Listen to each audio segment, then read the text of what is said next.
कैसे कटल नंदो गवाना के रात का बताई काका भइल रहे बोल खुरपाती काका भइल रहे बोल खुरपाती कैसे कटल नंदो गवाना के राती काका भइल रहे बोल खुरपाती चोली का लिया उसने उठा के दिया जब रे भौजी बड़ा तो खेला करे होइया रे भौजी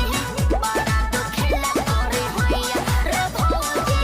बड़ा तो खेला करे होइया रे भौजी बड़ा तो खेला करे होइया।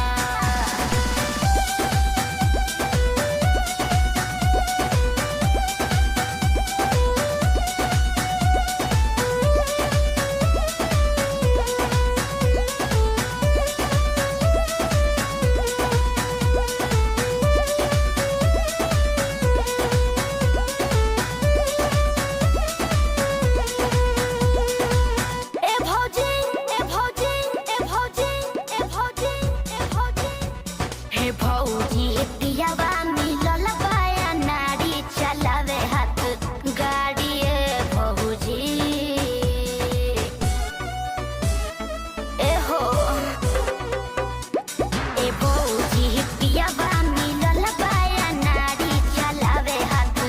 गाड़ी ए भौजी